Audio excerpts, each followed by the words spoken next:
پناہ مانگتا ہوں میں اللہ کی شیطان مردود سے۔ شروع اللہ کا نام لے کر جو بڑا مہربان نہایت رحم کرنے والا ہے۔ قاف ہا یا عین صاد۔ یہ تمہارے پروردگار کی مہربانی کا بیان ہے جو اس نے اپنے بندے زکریا پر کی تھی جب انہوں نے اپنے پروردگار کو دبی آواز سے پکارا اور کہا کہ اے میرے پروردگار، میری ہڈیاں بڑھاپے کے سبب کمزور ہو گئی ہیں اور سر ہے کہ بڑھاپے کی وجہ سے شعلہ مارنے لگا ہے، اور اے میرے پروردگار، میں تجھ سے مانگ کر کبھی محروم نہیں رہا، اور میں اپنے بعد اپنے بھائی بندوں سے ڈرتا ہوں، اور میری بیوی بانجھ ہے۔ تو مجھے اپنے پاس سے ایک وارث عطا فرما جو میری اور اولاد یعقوب کی میراث کا مالک ہو، اور اے میرے پروردگار، اس کو ایک پسندیدہ انسان بنائیو۔ اے زکریا، ہم تم کو ایک لڑکے کی بشارت دیتے ہیں جس کا نام یحییٰ ہے۔ اس سے پہلے ہم نے اس نام کا کوئی شخص پیدا نہیں کیا۔ انہوں نے کہا، پروردگار، میرے ہاں کس طرح لڑکا ہوگا جبکہ میری بیوی بانجھ ہے اور میں بڑھاپے کی انتہا کو پہنچ گیا ہوں؟ حکم ہوا کہ اسی طرح ہوگا۔ تمہارے پروردگار نے فرمایا ہے کہ مجھے یہ آسان ہے، اور میں پہلے تم کو بھی تو پیدا کر چکا ہوں اور تم کچھ چیز نہ تھے۔ کہا کہ پروردگار، میرے لیے کوئی نشانی مقرر فرما۔ فرمایا، نشانی یہ ہے کہ تم صحیح و سالم ہو کر 3 دن لوگوں سے بات نہ کر سکو گے۔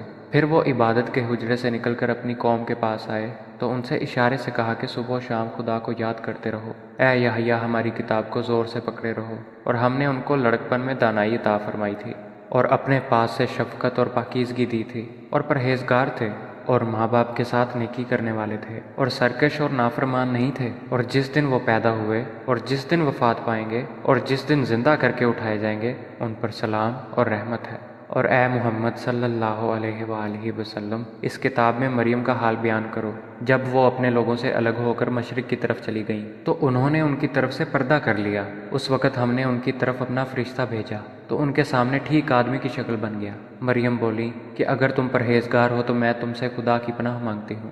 انہوں نے کہا کہ میں تو تمہارے پروردگار کا بھیجا ہوا یعنی فرشتہ ہوں، اور اس لیے آیا ہوں کہ تمہیں پاکیزہ لڑکا بخشوں۔ مریم نے کہا کہ میرے ہاں لڑکا کیوں کر ہوگا؟ مجھے کسی بشر نے چھوا تک نہیں، اور میں بدکار بھی نہیں ہوں۔ فرشتے نے کہا کہ یوں ہی ہوگا، تمہارے پروردگار نے فرمایا کہ یہ مجھے آسان ہے، اور میں اسے اسی طریق پر پیدا کروں گا تاکہ اس کو لوگوں کے لیے اپنی طرف سے نشانی اور ذریعہ رحمت اور مہربانی بناؤں، اور یہ کام مقرر ہو چکا ہے۔ تو وہ اس بچے کے ساتھ حاملہ ہو گئیں اور اسے لے کر ایک دور جگہ چلی گئیں۔ پھر زچگی کی تکلیف نے اسے ایک کھجور کے درخت کے نیچے پہنچا دیا۔ وہ کہنے لگیں کہ کاش میں اس سے پہلے مر چکتی اور بھولی بصری ہو گئی ہوتی۔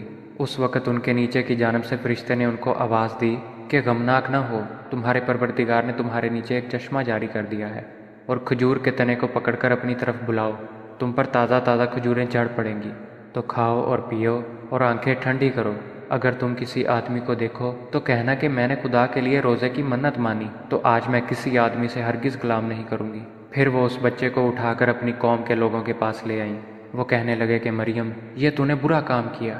اے ہارون کی بہن، نہ تو تیرا باپ ہی بد اتوار آدمی تھا اور نہ تیری ماں ہی بدکار تھی۔ تو مریم نے اس لڑکے کی طرف اشارہ کیا۔ وہ بولے کہ ہم اس سے کہ گود کا بچہ ہے کیوں کر بات کریں؟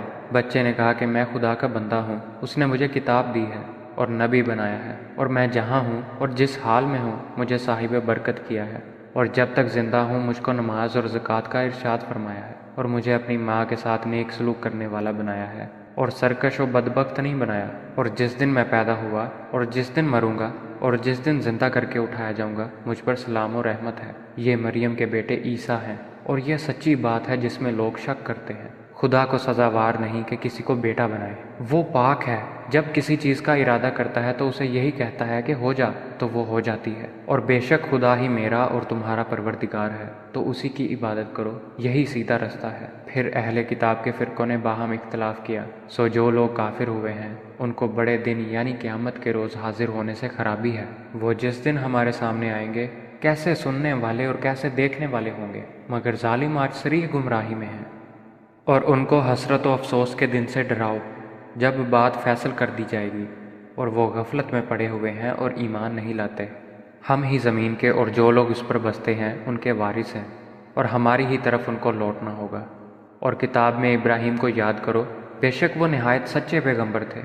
جب انہوں نے اپنے باپ سے کہا کہ ابا، آپ ایسی چیزوں کو کیوں پوچھتے ہیں جو نہ سنیں اور نہ دیکھیں اور نہ آپ کے کچھ کام آ سکیں؟ ابا جان، مجھے ایسا علم ملا ہے جو آپ کو نہیں ملا ہے، تو میرے ساتھ ہو جائیے، میں آپ کو سیدھی راہ پر چلا دوں گا۔ ابا جان، آپ شیطان کی بندگی نہ کریں، بے شک شیطان رحمان کا نافرمان ہے۔ ابا جان، مجھے ڈر لگتا ہے کہ آپ کو خدا کا عذاب آ پکڑے اور آپ شیطان کے ساتھی ہو جائیں۔ اس نے کہا، ابراہیم، کیا تو میرے معبودوں سے برگزشتہ ہے؟ اگر تو باز نہ آئے گا تو میں تجھے سنسار کر دوں گا اور تو ہمیشہ کے لیے مجھ سے دور ہو جا۔ ابراہیم نے سلام علیکہ کہا اور کہا کہ میں آپ کے لیے اپنے پروردگار سے بخشش مانگوں گا، بے شک وہ مجھ پر نہایت مہربان ہے، اور میں آپ لوگوں سے اور جن کو آپ خدا کے سوا پکارا کرتے ہیں ان سے کنارہ کرتا ہوں اور اپنے پروردگار ہی کو پکاروں گا۔ امید ہے کہ میں اپنے پروردگار کو پکار کر محروم نہیں رہوں گا۔ اور جب ابراہیم ان لوگوں سے اور جن کی وہ خدا کے سوا پرستش کرتے تھے ان سے الگ ہو گئے تو ہم نے ان کو اسحاق اور یعقوب جیسی اولاد بخشی اور سب کو پیغمبر بنایا، اور ان کو اپنی رحمت سے بہت سی چیزیں عنایت کیں اور ان کا ذکر جمیل بلند کیا۔ اور کتاب میں موسیٰ کا بھی ذکر کرو، بے شک وہ ہمارے برگزیدہ اور پیغمبر مرسل تھے، اور ہم نے ان کو طور کی داہنی جانب پکارا اور باتیں کرنے کے لیے نزدیک بلایا، اور اپنی مہربانی سے ان کو ان کا بھائی ہارون پیغمبر عطا کیا۔ اور کتاب میں اسماعیل کا بھی ذکر کرو، وہ وعدے کے سچے اور ہمارے بھیجے ہوئے نبی تھے، اور اپنے گھر والوں کو نماز اور زکوٰۃ کا حکم کرتے تھے، اور اپنے پروردگار کے ہاں پسندیدہ اور برگزیدہ تھے۔ اور کتاب میں ادریس کا بھی ذکر کرو، وہ بھی نہایت سچے نبی تھے، اور ہم نے ان کو اونچی جگہ اٹھا لیا تھا۔ یہ وہ لوگ ہیں جن پر خدا نے اپنے پیغمبروں میں سے فضل کیا، یعنی اولاد آدم میں سے، اور ان لوگوں میں سے جن کو نوح کے ساتھ کشتی میں سوار کیا، اور ابراہیم اور یعقوب کی اولاد میں سے، اور ان لوگوں میں سے جن کو ہم نے ہدایت دی اور برگزیدہ کیا۔ جب ان کے سامنے ہماری آیتیں پڑھی جاتی تھیں تو سجدے میں گر پڑتے اور روتے رہتے تھے۔ پھر ان کے بعد چند ناخلف ان کے جانشین ہوئے جنہوں نے نماز کو چھوڑ دیا، گویا اسے کھو دیا، اور خواہشات نفسانی کے پیچھے لگ گئے، سو عنقریب ان کو گمراہی کی سزا ملے گی۔ ہاں، جس نے توبہ کی اور ایمان لایا اور عمل نیک کیے، وہ لوگ بہشت میں داخل ہوں گے اور ان کا ذرا نقصان نہ کیا جائے گا، یعنی بہشت جاودانی سے جس کا خدا نے اپنے بندوں سے وعدہ کیا ہے اور جو ان کی آنکھوں سے پوشیدہ ہے۔ بے شک اس کا وعدہ نیکوکاروں کے سامنے آنے والا ہے، وہ اس میں سلام کے سوا کوئی بیہودہ کلام نہ سنیں گے، اور ان کے لیے صبح و شام کا کھانا تیار ہوگا۔ یہی وہ جنت ہے جس کا ہم اپنے بندوں میں سے ایسے شخص کو وارث بنائیں گے جو پرہیزگار ہوگا۔ اور فرشتوں نے پیغمبر کو جواب دیا کہ ہم تمہارے پروردگار کے حکم کے سوا نہیں اتر سکتے، جو کچھ ہمارے آگے ہے اور پیچھے ہے اور جو ان کے درمیان ہے سب اسی کا ہے، اور تمہارا پروردگار بھولنے والا نہیں، یعنی آسمان اور زمین کا اور جو ان کے درمیان ہے سب کا پروردگار ہے، تو اسی کی عبادت کرو اور اسی کی عبادت پر ثابت قدم رہو۔ بھلا تم کوئی اس کا ہم نام جانتے ہو؟ اور انسان کہتا ہے کہ جب میں مر جاؤں گا تو کیا زندہ کر کے نکالا جاؤں گا؟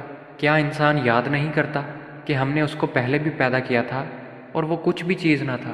تمہارے پروردگار کی قسم، ہم ان کو جمع کریں گے اور شیطانوں کو بھی، پھر ان سب کو جہنم کے گرد حاضر کریں گے اور وہ گھٹنوں پر گرے ہوئے ہوں گے۔ پھر ہر جماعت میں سے ہم ایسے لوگوں کو کھینچ نکالیں گے جو خدا سے سخت سرکشی کرتے تھے، اور ہم ان لوگوں سے خوب واقف ہیں جو ان میں داخل ہونے کے زیادہ لائق ہیں۔ اور تم میں کوئی شخص نہیں مگر اسے اس پر گزرنا ہوگا، یہ تمہارے پروردگار پر لازم اور مقرر ہے۔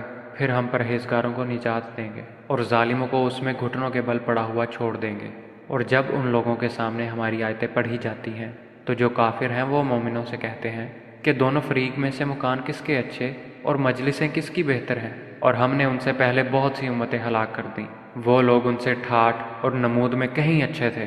کہہ دو کہ جو شخص گمراہی میں پڑا ہوا ہے خدا اس کو آہستہ آہستہ مہلت دیے جاتا ہے، یہاں تک کہ جب اس چیز کو دیکھ لیں گے جس کا ان سے وعدہ کیا جاتا ہے، خواہ عذاب اور خواہ قیامت، تو اس وقت جان لیں گے کہ مکان کس کا برا ہے اور لشکر کس کا کمزور ہے۔ اور جو لوگ ہدایت یاب ہیں خدا ان کو زیادہ ہدایت دیتا ہے، اور نیکیاں جو باقی رہنے والی ہیں وہ تمہارے پروردگار کے صلے کے لحاظ سے خوب اور انجام کے اعتبار سے بہتر ہے۔ بھلا تم نے اس شخص کو دیکھا جس نے ہماری آیتوں سے کفر کیا اور کہنے لگا کہ اگر میں ازسر نو زندہ ہوا بھی تو یہی مال اور اولاد مجھے وہاں ملے گا؟ کیا اس نے غیب کی خبر پا لی ہے یا خدا کے یہاں سے عہد لے لیا ہے؟ ہرگز نہیں۔ یہ جو کچھ کہتا ہے ہم اس کو لکھتے جاتے اور اس کے لیے آہستہ آہستہ عذاب بڑھاتے جاتے ہیں، اور جو چیزیں یہ بتاتا ہے ان کے ہم وارث ہوں گے، اور یہ اکیلا ہمارے سامنے آئے گا۔ اور ان لوگوں نے خدا کے سوا اور معبود بنا لیے ہیں تاکہ وہ ان کے لیے موجب عزت و مدد ہوں، ہرگز نہیں۔ وہ معبودان باطل ان کی پرستی سے انکار کریں گے اور ان کے دشمن و مخالف ہوں گے۔ کیا تم نے نہیں دیکھا کہ ہم نے شیطانوں کو کافروں پر چھوڑ رکھا ہے کہ وہ ان کو خوب اکساتے رہتے ہیں؟ تو تم ان پر عذاب کے لیے جلدی نہ کرو، اور ہم تو ان کے لیے دن شمار کر رہے ہیں۔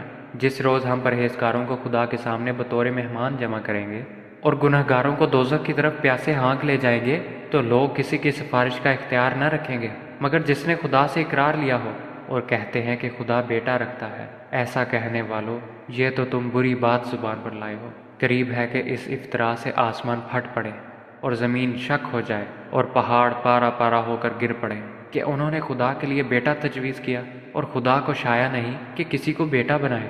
تمام شخص جو آسمانوں اور زمین میں ہیں سب خدا کے روبرو بندے ہو کر آئیں گے۔